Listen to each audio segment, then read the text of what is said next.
안식일 이튿날 곧 너희가 요제로 곡식단을 가져온 날부터 세워서 7 안식일의 수요를 채우고 7 안식일 이튿날까지 합하여 50일을 계수하여 새 소재를 여호와께 드리되 너희의 처소에서 10분의 2 에바로 만든 떡 2개를 가져다가 흔들지니 이는 고운 가루에 누룩을 넣어서 구운 것이요 이는 첫 요제로 여호와께 드리는 것이며 또 이 떡과 함께 1년 된 흠없는 어린 양 7마리와 어린 수소 1마리와 순양 2마리를 드리되 이것들을 그 소제와 그 전제 제물과 함께 여호와께 드려서 번제로 삼을지니 이는 화제라 여호와께 향기로운 냄새며 또 순염소 하나로 속죄제를 드리며 1년 된 어린 순양 2마리를 화목 제물로 드릴 것이요 그 첫 이삭의 떡과 함께 그 2마리의 어린 양을 여호와 앞에 흔들어서 요제를 삼을 것이요 이것들은 여호와께 드리는 성물이니 제사장에게 돌릴 것이며 이날에 너희는 너희 중에 성회를 공포하고 어떤 노동도 하지 말지니 이는 너희가 그 거주하는 각처에서 대대로 지킬 영원한 규례니라. 땅에 곡물을 뺄 때에 반 모퉁이까지 다 베지 말며 떨어진 것을 줍지 말고 남겨두라. 나는 너희의 하나님 여호와이니라. 여호와께서 모세에게 말씀하여 이르시되 이스라엘 자손에게 말하여 이르라. 7째 달 곧 그날 첫날은 너희에게 쉬는 날이 될지니 이는 나팔을 불어 기념할 날이요 성회라. 같이 읽습니다. 어떤 노동도 하지 말고 여호와께 화제를 드릴지니라. 아멘. 구약의 율법들은 그냥 의미 없이 그들에게 주어진 것이 아닙니다. 구약의 율법들은 그것들이 가리키고 염원하는 실체가 있습니다. 모든 것들이 신약으로 1:1 대응하는 것은 아니지만 상당히 많고 중요한 부분에서 구약은 신약의 그림자로서 역할을 다했다고 볼 수가 있습니다. 예수님도 오셔서 나는 율법을 완성하러 왔다고 말씀하셨습니다. 이 말은 구약의 율법과 신약이 연관성과 연속선 상에 놓여 있다는 것을 전제하는 표현이죠. 절대로 예수님은 나는 율법을 폐하러 왔다라고 하지 않으셨어요. 마태복음 5장 17절에 보면 내가 율법이나 선지자를 폐하러 온 줄로 생각하지 말라. 폐하러 온 것이 아니요 완전하게 하려 함이라 말씀하셨습니다. 완전하게 하려 함이다. 완성시키고 성취하기 위해서 나는 왔다라는 거죠. 자, 이런 관점에서 오늘 본문을 보겠습니다. 오늘 본문에는 구약의 중요한 절기들이 나와 있습니다. 첫 번째는 초실절과 칠칠절이라는 절기입니다. 첫 추수가 될 때, 그러니까 밀, 이삭을 처음으로 딱 추수할 때 처음 맺은 결실이다. 그래서 초실이라는 표현을 씁니다. 그렇게 처음 나온 이삭을 단에 바치고 볶아서 빻은 뒤에 제단에 태웁니다. 이 과정을 초실절을 지킨다라고 말해요. 그리고 나서부터 계속 이제 추수가 이루어지지 않겠습니까? 첫 추수 때 일어난 거니까. 그렇게 7일이 7번 지나면 7 곱하기 7 해서 77절 49일이 지나게 됩니다. 이 풍성한 추수가 되겠죠. 첫 추수로부터 7일이 7번 지났으니까. 그래서 요 77에 49가 딱 지나면 그때를 77절이다. 그런데 이 계산을 할 때 첫날부터 계산을 해서 계수를 하게 되면 이 49째 되는 그 날을 이제 50번째 날이라 부를 수가 있습니다. 그 첫날을 0으로 치고 그 다음부터 하루하루씩 계산을 한 49가 되면 그날을 포함하면 50번째 날이 되겠죠. 그래서 이걸 5자 10순자를 써서 오순절이다라고 또 다르게 표현합니다. 그래서 77절과 이 오순절은 같은 의미라고 보면 되겠죠. 오늘 본문의 15, 16절이 그 얘기를 하는 겁니다.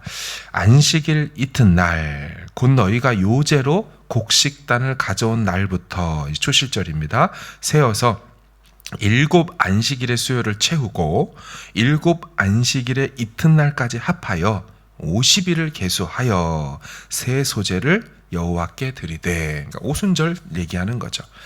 정리하면 첫 추수 열매인 초실절, 그 뒤로 77에 49가 지나면 칠칠절이자 오순절입니다.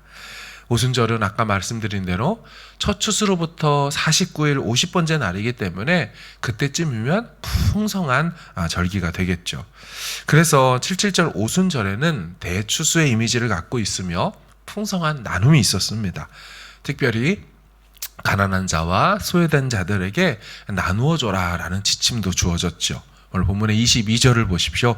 너희 땅에 곡물을 벨 때에 밭 모퉁이까지 다 베지 말며 떨어진 것을 줍지 말고 그것을 가난한 자와 거류민을 위하여 남겨두라. 나는 너희 하나님 여호와이니라. 이렇게 상반기에 이제 추수를 하고 또 추수와 관련된 절기가 이렇게 끝나면요, 이제 그런 다음 하반기가 시작이 됩니다. 이 하반기는 우리 달력으로 따지면 10월경이 됩니다. 하지만 그들의 종교 달력으로 따지면 7월이 되게 됩니다. 이때는 팔레스틴 지역에 비가 오기를 기다리는 시점이 됩니다.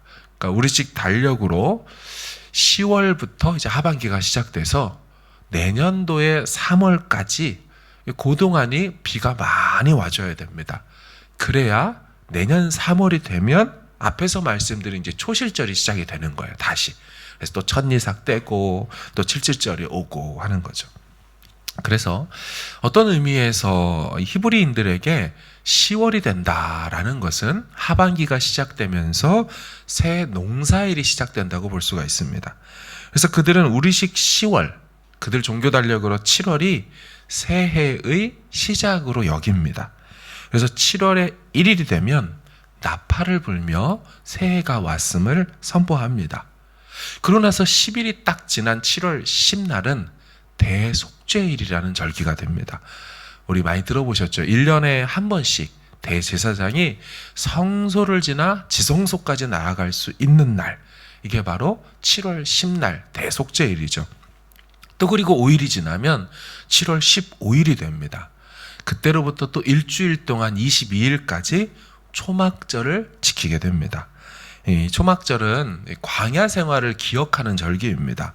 그래서 한 주간 동안 나뭇가지로 텐트를 쳐놓고 그 안에 들어가 살고 그 당시 6월해서 나오던 그 시절을 다시 재경험하는 겁니다. 목적은 신명기 8장에 나와 있는 것처럼 너희들이 이 광야 생활을 다 끝나고 이 가나안 땅에 들어가게 되면 여호와를 잊어버리지 말아야 된다.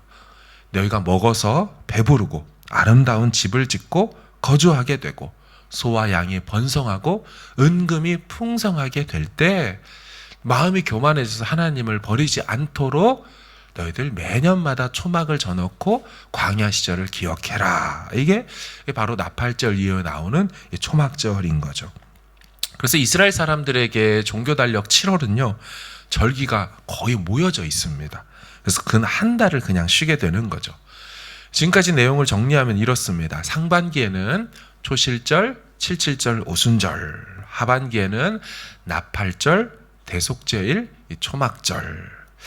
이런 날들을 앞에서 말씀드린 대로 신약의 그림자로서 볼 때 풍성한 구원 계시들을 담고 있다는 것입니다. 초실절, 밀 이삭 첫 줄기를 성전에 바치는 절기라고 했죠. 근데 이 초실절이 언제 일어나냐면 6월절 다다음 날입니다. 그럼 실제 여러분 6월절 다다음 날에 예수님 시대에 무슨 일이 일어났어요? 돌아가시고 부활하신 날이게 되는 거죠. 그래서 바울이 예수님의 부활을 가리켜서 고린도전서 15장 20절에 잠자는 자들의 첫 열매가 되었다는 거예요. 근데 왜 첫 열매라는 표현을 썼냐면 바로 초실절하고 물려있기 때문입니다. 6월절 어린 양으로 죽으신 주께서 첫 열매의 절기인 초실절에 부활하셨기 때문에 그런 표현도 쓰고 또 앞으로도 그리스도 안에서 자는 자들이 대규모로 부활할 것을 알리는 첫 신호탄이기 때문에도 잠자는 자들의 첫 열매라는 표현을 썼던 것이죠. 그리고 이제 또 지나서 77절이 되고, 그래서 이제 50번째 날인 오순절에 신약에서 어떤 일이 일어났어요? 다 아시는 것처럼 사도행전 2장에 오순절 강림이 있죠. 근데 구약에 보면은 초실절 이후에 계속해서 추수가 일어난다 그랬습니다. 근데 그 추수의 정점이 어디냐면 바로 오순절이죠. 그래서 이 오순절에 풍성한 추수가 일어나면서 막 가난한 자한테를 나눠주는 거잖아요. 마찬가지입니다. 성령의 오순절에 오심으로 영적인 대추수가 이제 신약시대에 일어나게 될 것을 그렇게 암시적으로 연결시켜 말씀하는 겁니다.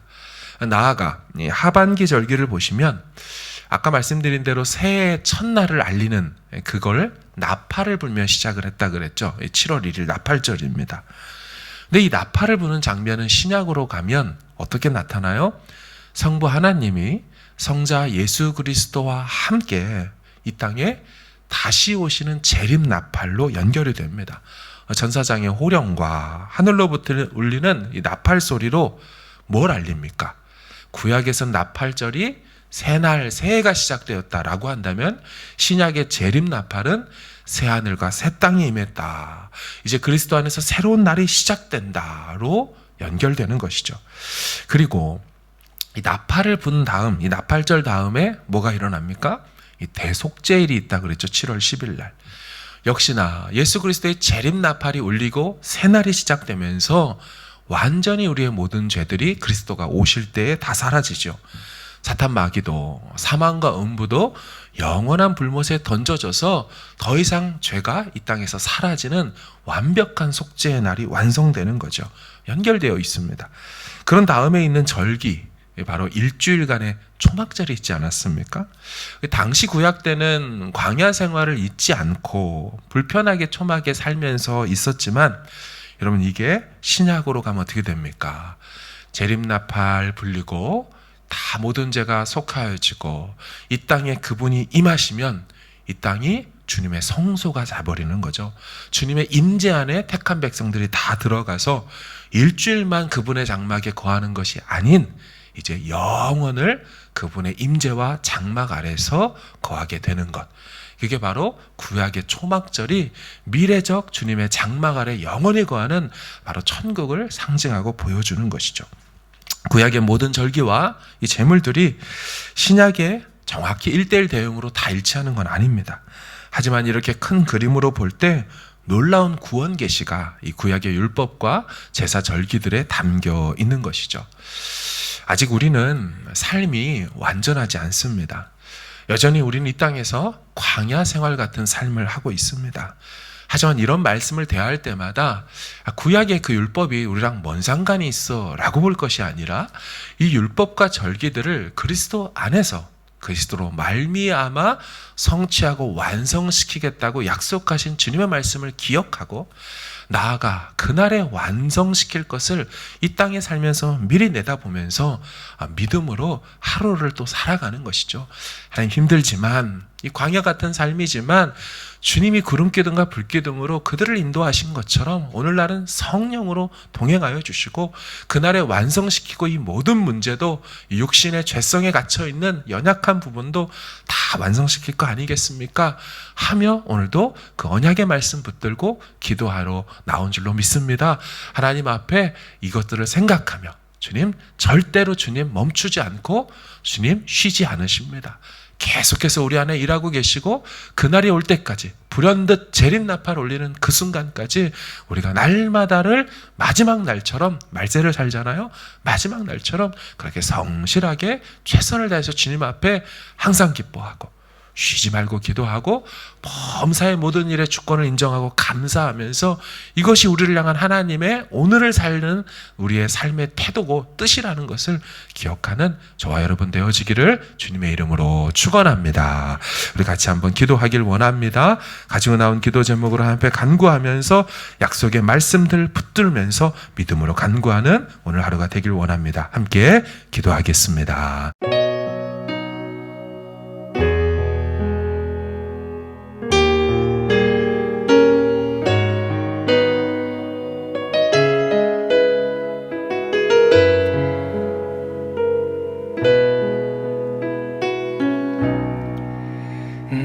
같은 사람도 사랑하시나요? 너무 크고 아름다운 그 사랑, 그 사랑 내 맘 넘치니 나 더욱 주 사랑하니 나의 하나님, 살아계신 하나님, 당신의 뜻 이루어 주옵소서. 나의 하나님, 살아계신 하나님, 당신의 길 가게 하소서.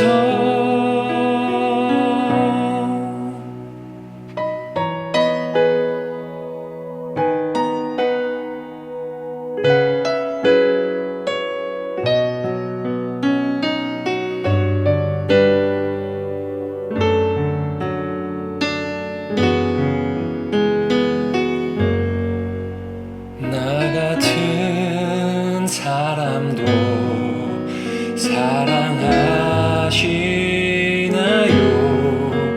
너무 크고 아름다운 그 사랑,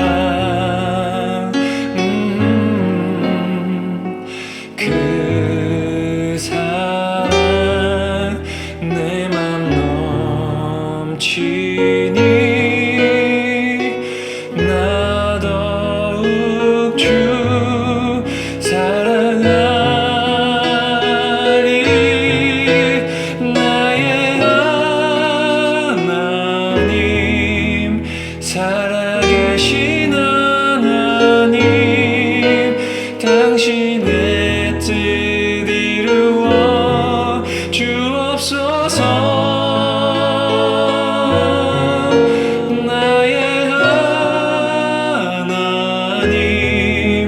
살아계신 하나님, 당신의